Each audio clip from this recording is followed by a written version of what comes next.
स्वागत है आपका आपके अपने YouTube चैनल विद्यार्पण ई गुरुकुल में। जैसा कि हमने फिजिक्स में लाइट टॉपिक शुरू किया था और लाइट में हमने रिफ्लेक्शन ऑफ लाइट, प्रकाश का परावर्तन, रिफ्रैक्शन ऑफ लाइट, अपवर्तन, क्रोमेटिक डिस्पर्सन यानी वर्ण विक्षेपन, रिफ्रैक्टिव इंडेक्स, ये सारे टॉपिक कवर कर लिए थे।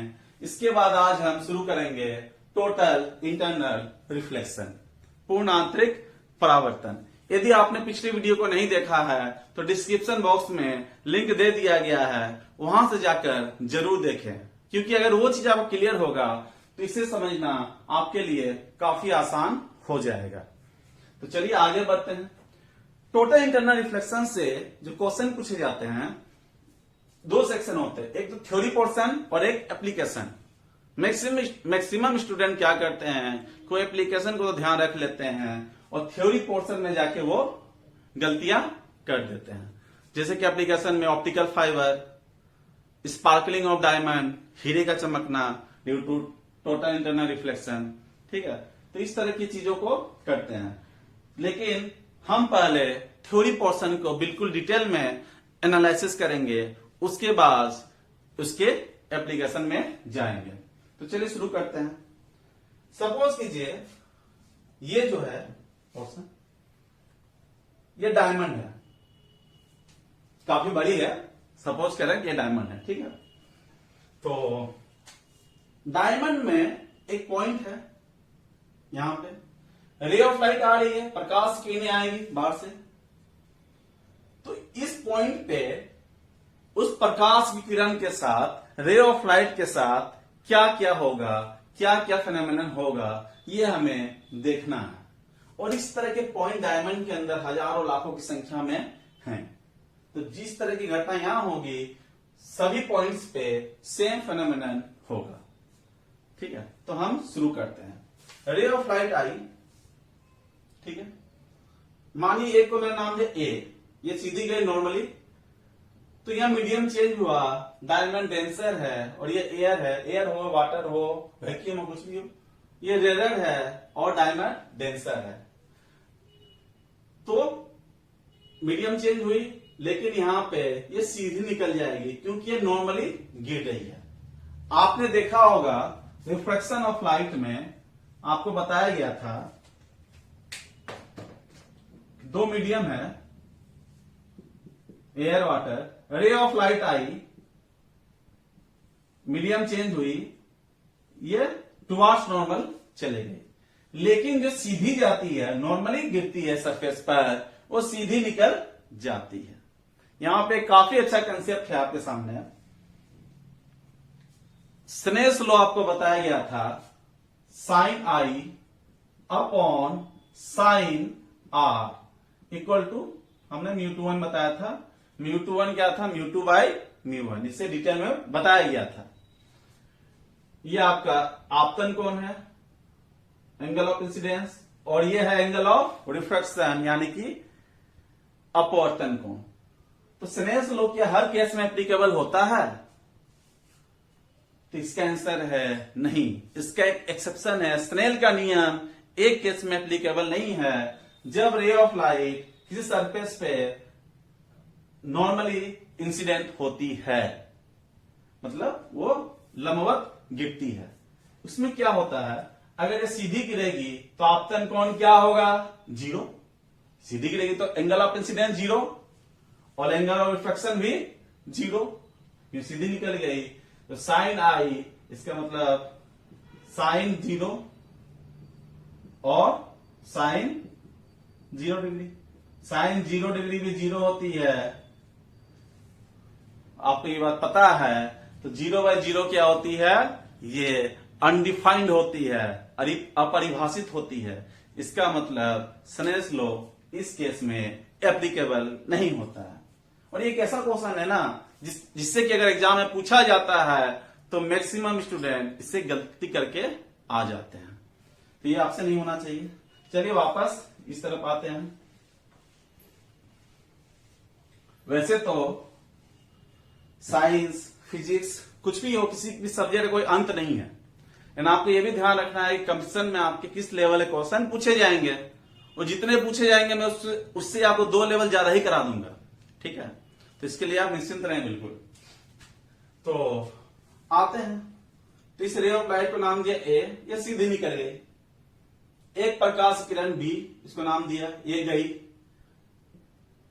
टकराई, कुछ पोर्शन रिफ्लेक्ट होके वापस डायमंड में आ जाएगी, ठीक है। रिफ्लेक्शन हुआ, अब परावर्तन हुआ। ये क्या है आपका आपतन कोण, ये आपका एंगल ऑफ इंसिडेंस यानी कि आपतन कोण, इंग्लिश में इसे एंगल ऑफ इंसिडेंस कहा जाता है। इसके बारे में बताया गया आपको पिछले वीडियो में। ये परावर्तन कोण, डायमंड ट्रांसपेरेंट होता है, पारदर्शी होता है। इसका मतलब कुछ पोर्शन बाहर भी जाएगी, कुछ पोर्शन लाइट की बाहर भी जाएगी। अगर स्पीड सेम हो, मीडियम सेम हो तो स्पीड में कोई इफेक्ट नहीं पड़ेगा, लेकिन यहां मीडियम चेंज हो रही है, डेंसर टू रेयर, सघन से विरल जाएगी, तो ये अविलंब से दूर हट जाएगी। देखिए, और ये एंगल क्या हो गया, एंगल ऑफ रिफ्लेक्शन यानी अपवर्तन कोण। अब एक रे ऑफ लाइट मैंने सी लिया, प्रकाश किरण सी, देखिए जा रही है, ये क्या है आपतन कोण, ये परावर्तन कोण, ठीक है। अब कुछ पोर्शन फिर से बाहर जाएगी, मीडियम सेम होती तो सीधे निकल जाती, लेकिन मीडियम यहां पे रेयर है तो फिर से अविलंब से दूर जाएगी, ठीक है। रे ऑफ लाइट मैंने डी लिया, प्रकाश किरण डी लिया, फिर से ये आपतन कोण, ये परावर्तन कोण, आप फिर से देख सकते हैं ये अवे फ्रॉम नॉर्मल हुई। आप एक बात नोटिस करें, हम जैसे जैसे एंगल ऑफ इंसिडेंस यानी कि आपतन कोण को इंक्रीज कर रहे हैं, बढ़ा रहे हैं, वैसे ही वैसे एंगल ऑफ रिफ्लेक्शन भी इंक्रीज होती जा रही है, अपवर्तन कोण भी बढ़ता जा रहा है। तो एक ऐसा एंगल ऑफ इंसिडेंस आएगा ये वाली, जिसके लिए एंगल ऑफ रिफ्रैक्शन यानी कि अपवर्तन कोण 90 डिग्री हो जाएगी। देखिए, पहले ऐसे हुई, फिर ऐसे हुई, फिर ऐसे हुई, अब पूरी की पूरी ऐसे हो जाएगी, यही हुआ। तो ये क्या है, एक टर्म आपके सामने आती है क्रिटिकल एंगल, क्रांतिक कोण। तो पूछा जाता है क्रिटिकल एंगल इज, क्रांतिक कोण है, ऑप्शन दिए जाते हैं एंगल ऑफ इंसिडेंस यानी आपतन कोण, एंगल ऑफ रिफ्लेक्शन यानी परावर्तन कोण, एंगल ऑफ रिफ्रैक्शन यानी कि अपवर्तन कोण। तो इसका क्या होगा, देखिए, जिस एंगल ऑफ इंसिडेंस के लिए एंगल ऑफ रिफ्रैक्शन 90 डिग्री हो जाए, उस एंगल ऑफ इंसिडेंस को एक नाम दिया गया क्रिटिकल एंगल। उस एंगल ऑफ इंसिडेंस को एक नाम दिया गया क्रिटिकल एंगल। इसे मैंने थीटा सी से डिनोट किया। थीटा सी क्या है, क्रिटिकल एंगल, हिंदी में इसे क्रांतिक कोण कहा जाता है, क्रांतिक कोण, ठीक है। जिस आपतन कोण के लिए अपवर्तन कोण 90 डिग्री हो जाए, उस आपतन कोण को क्रांतिक कोण कहा गया, ठीक है। इसका मतलब critical angle is angle of incidence, ध्यान रखिएगा, ठीक है ना, ये अलग नहीं है, बस इसने कुछ स्पेशल काम किया। परमवीर चक्र किसे मिलता है, आदमी को ही मिलता है, ठीक है ना, चूहे को नहीं मिलता है, बकरी को नहीं मिलता है। सिंपल सी बात है, उस व्यक्ति ने कुछ विशेष कार्य किया, उसके लिए उसे परमवीर चक्र मिला। उसी प्रकार एंगल ऑफ, इस एंगल ऑफ इंसिडेंस ने एक स्पेशल काम किया कि एंगल ऑफ रिफ्लेक्शन को 90 डिग्री कर दिया, तो उसे एक नाम दे दिया गया क्रिटिकल एंगल। बस सिंपल सी बात है, आसानी से समझे। अब आगे बढ़ते हैं। अब रे ऑफ लाइट एफ लिया हमने, प्रकाश किरण एफ लिया। अब क्या हुआ, ऐसे आ गई, पहले ऐसे हुई, ऐसे हुई, अब फिर से एंगल ये बढ़ा, तो फिर से एंगल बढ़ा, तो पहले ऐसे हो चुकी थी, अब पूरा का पूरा वो रिफ्लेक्ट हो जाएगा अंदर की ओर। आप देख सकते हैं, पूरा का पूरा रिफ्लेक्ट हो गया अंदर की ओर। तो क्या हो गया, टोटल रिफ्लेक्शन कंप्लीट, हाँ या ना, हाँ, टोटल रिफ्लेक्शन हो चुका है, अंदर ही अंदर हुआ, इंटरनली हुआ, इंटरनल। तो टोटल इंटरनल रिफ्लेक्शन हो गया। पूर्ण आंतरिक मतलब अंदर ही अंदर परावर्तन, तो इसी को कहते हैं टोटल इंटरनल रिफ्लेक्शन का केस। तो यहां पे आप देखिए क्या हुआ केस, आपतन कोण देखिए angle of incidence greater than critical angle, यही हुआ ना, तभी तो आपका TIR हुआ। मैं टोटल इंटरनल रिफ्लेक्शन को शॉर्ट फॉर्म में लिखूंगा, इसे मैं इरेज करता हूं। टोटल इंटरनल रिफ्लेक्शन को शॉर्ट फॉर्म TIR से डिनोट करूंगा, ठीक है। तो यहां पे कंडीशन दो है आपके, एक है कि ray of light must propagate from denser medium to rare medium, प्रकाश की किरणें सघन माध्यम से विरल माध्यम में जानी चाहिए। ये आपका कंडीशन 1 हुआ TIR के लिए। कंडीशन नंबर 2 है कि आपतन कोण क्रांतिक कोण से बड़ा होना चाहिए, angle of incidence greater than critical angle, ठीक है। अब इस जो थ्योरी को मैंने बताया है इसको थोड़ा सा हम लोग पढ़ लेते हैं, डायग्राम के अकॉर्डिंग ही लिखते हैं चीजों को, ज्यादा आसान होगा। ये क्या है, रे ऑफ लाइट E, तो आप देख सकते हैं, हम लिख सकते हैं फॉर रे ऑफ लाइट E, मतलब कि प्रकाश की किरण E के लिए क्या यहां पे हमने देखा, angle of refraction equal to 90 डिग्री। एंगल ऑफ रिफ्रैक्शन को मैंने यहां हिंदी में लिख रखा है, ये 90 डिग्री हो गया। Then in that case angle of incidence is called critical angle। Simple सी बात है। ये बात ध्यान रखिएगा, इस लाइन को हमेशा, इस सेंटेंस को अंडरलाइन कर लीजिएगा, काफी इंपॉर्टेंट क्लू है। यही मैंने लिखा ना हिंदी में, प्रकाश किरण E के लिए अपवर्तन कोण बराबर 90 डिग्री। तो उस स्थिति में आपतन कोण को क्रांतिक कोण कहा जाता है, आपतन कोण को क्रांतिक कोण कहा जाता है, ठीक है। अब लिखते हैं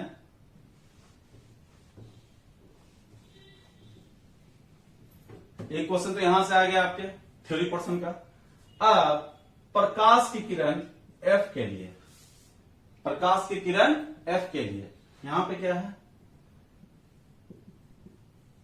angle of incidence greater than critical angle.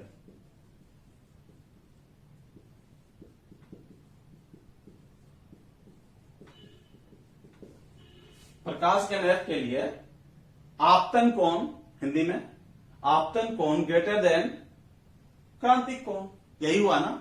और ये भी काफी इंपॉर्टेंट है, इसे भी अंडरलाइन या बॉक्स में बना के लिख सकते हैं। देन TIR टेक्स प्लेस, तो पूर्ण आंतरिक परावर्तन होता है। देखिए इससे ज्यादा बड़ा हो गया आपतन कोण, क्रांतिक कोण से बड़ा हो गया, तो पूर्ण आंतरिक परावर्तन कंप्लीट हो गया। अब एक बात बताइए, कहीं कहीं से रे ऑफ लाइट, प्रकाश की किरणें बाहर निकल रही हैं, देखिए, जो कि आपकी आंखों में आ रही है। आंखों में रोशनी आएगी तभी तो हीरा दिखेगा, सिंपल सी बात है।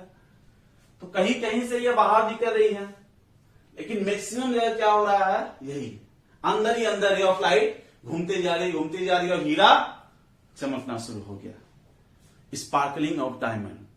तो यही है TIR का कंसेप्ट, यही चीज है। ऐसा नहीं कि हीरा ही है, यही घटनाएं आपकी ऑप्टिकल फाइबर हो या फॉर्मेशन ऑफ मिराज जो होता है, मरीचिका का निर्माण हो, जितने भी इसके एग्जाम्पल हैं, सारे के सारे में यही फिनोमेनन होता है। मैंने तो आपको घेरा लेके चीजों को डिस्क्राइब किया।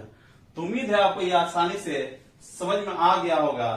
कंडीशन भी मैंने आपको बता दी है।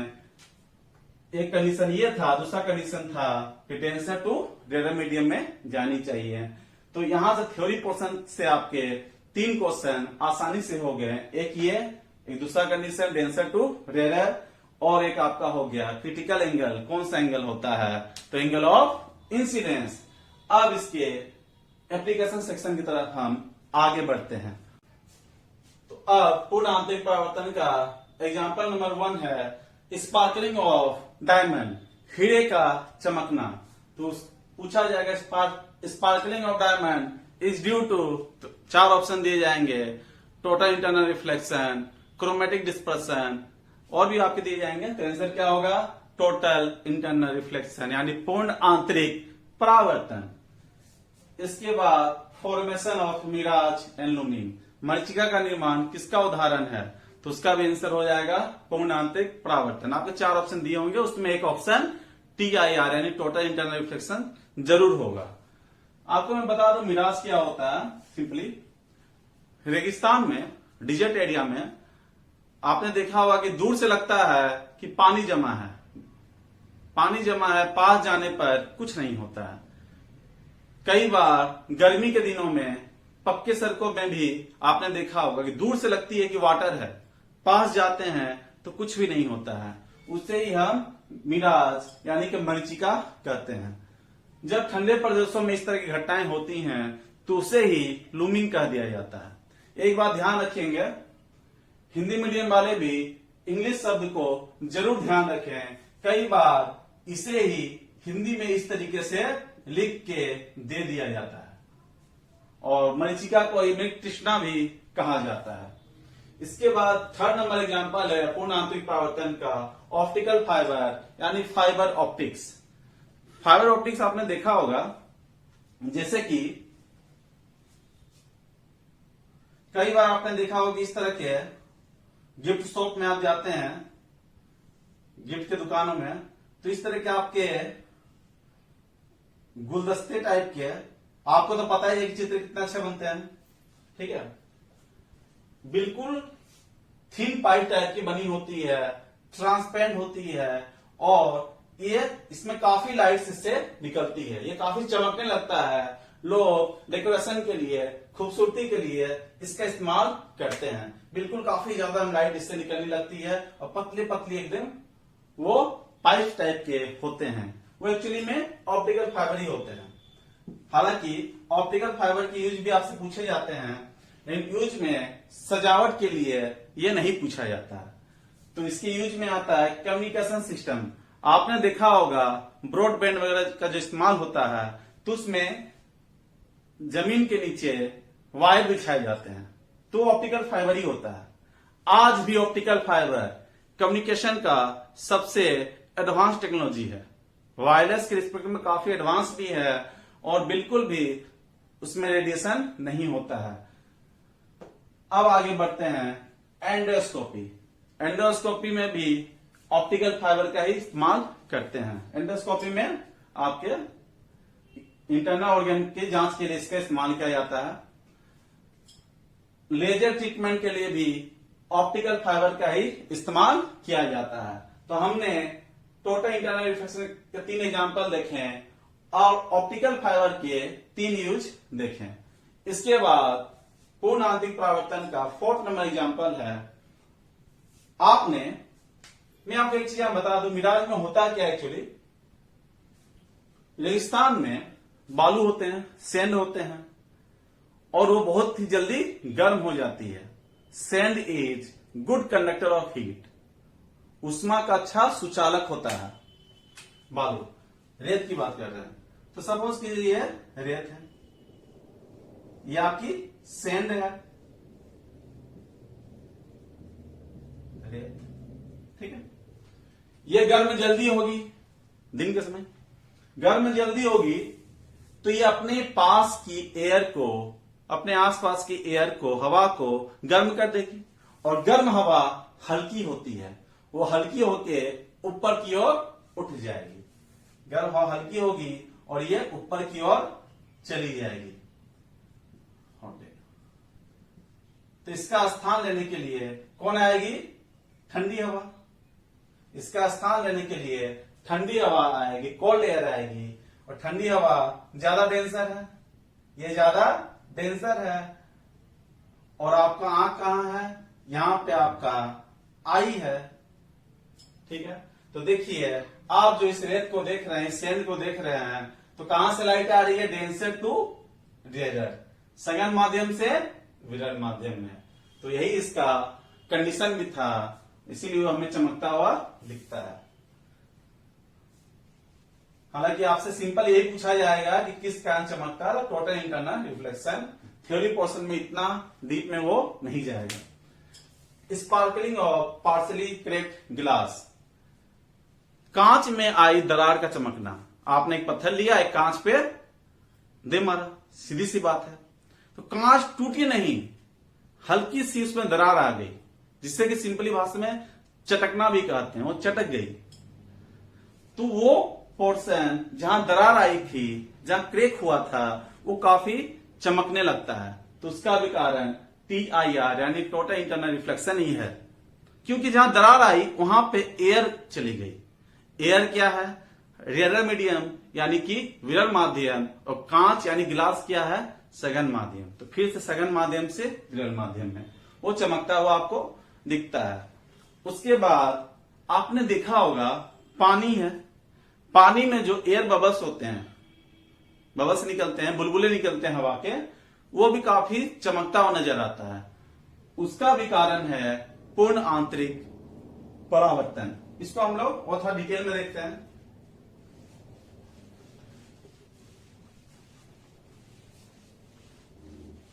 एक प्रश्न और आपसे पूछा जाता है, पानी में एक टेस्ट ट्यूब है, मतलब परख नली, वो भी चमकता हुआ मालूम पड़ता है। इस डायग्राम को मैं बनाता हूं।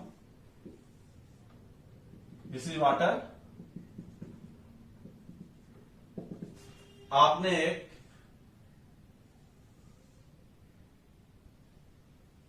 टेस्ट ट्यूब लिया, ये क्या है आपकी?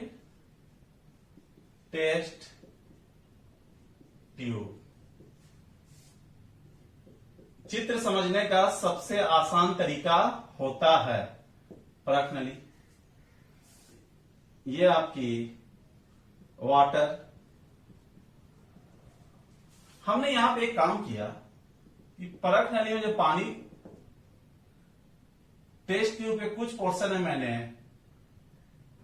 वाटर को फिल कर दिया।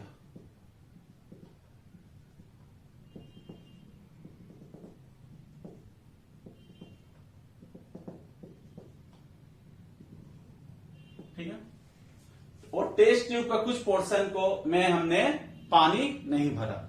तो आप देखेंगे टेस्ट ट्यूब यानी परख नली का वो पोर्शन जो कि पानी के अंदर है परंतु वैकेंट है।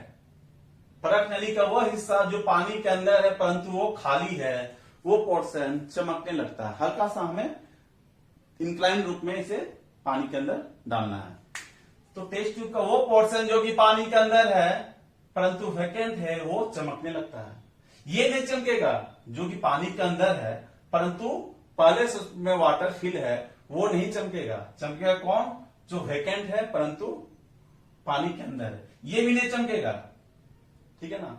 तो इसमें क्या होता है, यहां पे एयर है, यहां वाटर है, डेंसर मीडियम, रेयर मीडियम, सघन माध्यम, विरल माध्यम, यहां तो पानी पानी है। सिंपल सी बात है। तो इसका भी कारण होता है टोटल इंटरनल रिफ्लेक्शन। तो आपसे इसको कर सकते हैं, sparkling of test tube which emerged in water, sparkling of vacant space of test tube, ज्यादा अच्छा तरीके से होगा, sparkling of vacant space of test tube which emerged in water. Okay, तो ये ध्यान रखिएगा। और जनरली एग्जाम में जो क्वेश्चन पूछे जाते हैं, सिंपली लिख दिया जाता है जल में पड़ी परख नली का चमकना, sparkling of test tube which emerged in water. तो ये भी इसी का एग्जाम्पल है। और मैंने आपको 5th नंबर एग्जाम्पल दिया था, sparkling of air bubble. Air bubble में भी ये होता हवा का बुलबुला। यहां पे क्या है? एयर है, और यहां पे क्या है? वाटर है। सेम वही कंसेप्ट है, इसलिए भी हमें चमकता हुआ महसूस होता है।